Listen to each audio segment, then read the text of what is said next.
Hi everyone, this is Holly. Welcome to another soap making video and thank you so much for watching. In this video I show how I created my Ghost Swirl soap for the Soap Challenge Club. The Ghost Swirl technique was created by Clara Lindberg of Auntie Clara's Handcrafted Cosmetics and involves creating a design in the soap without the use of added colorants. Instead, it's created by using different water amounts and heat, allowing only parts of the soap to go through gel phase.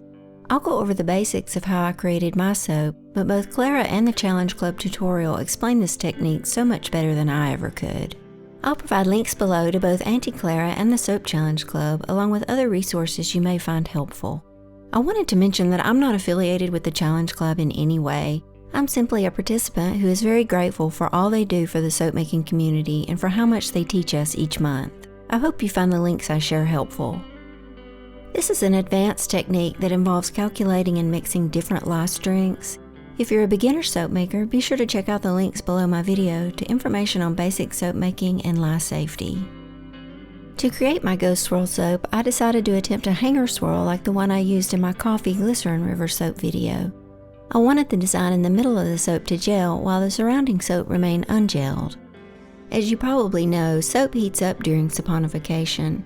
Sometimes it gets hot enough to enter what's called a gel phase. Soap created with a high percentage of water will reach this gel phase at a much lower temperature than soap made with a lower water amount. My goal was to use a high water amount for the design in the middle so it would enter gel phase and a low water amount for the rest of the soap so it would hopefully not get hot enough to gel. For this design, I typically need 1/3 of the soap batter to create the swirl. So I divided my recipe into 1/3 for the high water part and 2/3 for the low water part. Then I ran each amount separately through a soap calculator to determine a 30% lye solution for the high water portion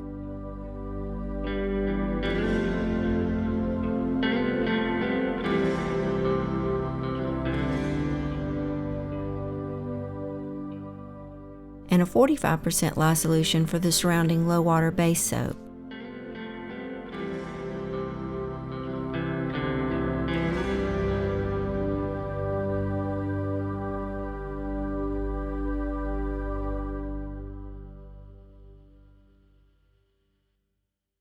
I divided the oils into separate containers, then added the lye solutions and began blending. My soaping temperatures were around 90 to 95 degrees Fahrenheit.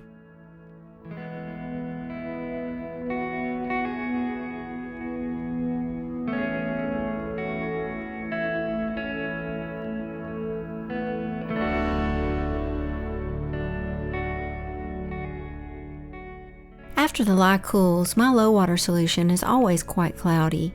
As long as the sodium hydroxide dissolved when you first mixed it into the water, the lye should be fine. But if you're worried about it, you can always use a strainer.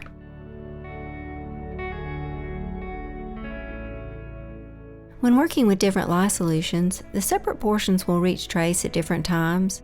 With my recipe, the low water soap always takes longer to trace, so I blended it for a while before starting on the high water soap. Depending on your recipe, you may see the exact opposite behavior with trace. I continued to check the blender shaft for signs of emulsion with no oil separation. With this design, I like to work with a medium trace so the soap doesn't spread or sink too much. So once I reached an emulsion, I kept blending until reaching a light trace and then started on the high water soap.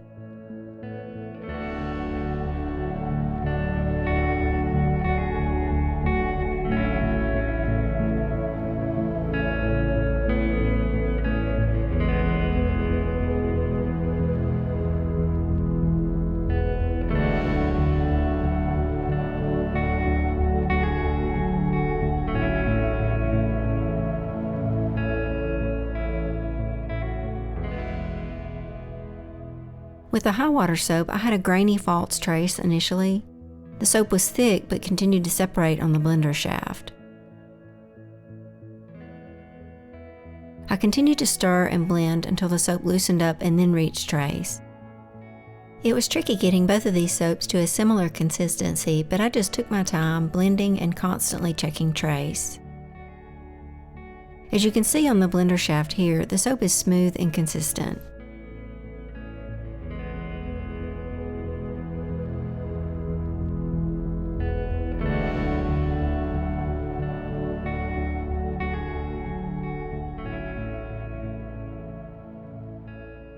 transferred the soap into cups with longer spouts so it would be easier to pour.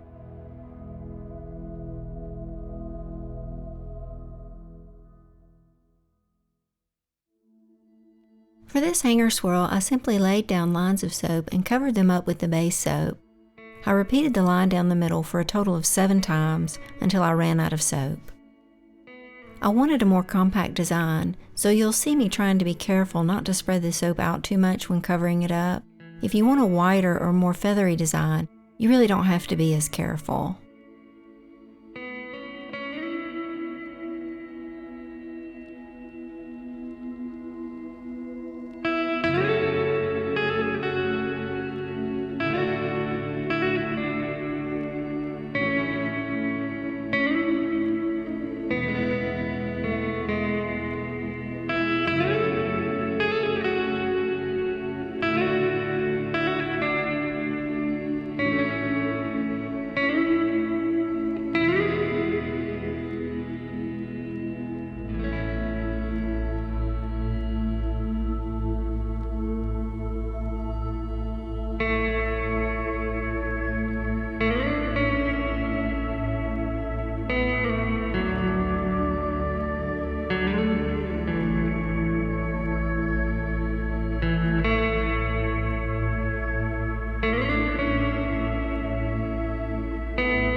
I made one pass with the hanger tool, straight to the bottom of the mold, hopefully going through each line of soap, then over to the side and straight out.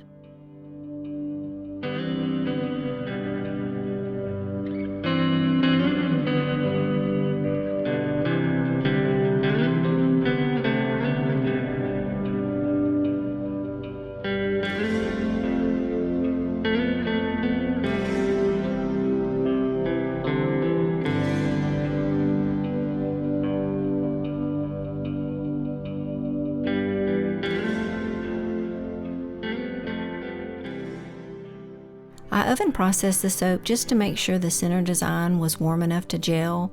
I preheated my oven to the lowest temperature and then cut the oven off and placed the soap inside. I didn't want the soap to get too warm though and cause the entire loaf to gel, so I didn't leave the oven light on as I normally would.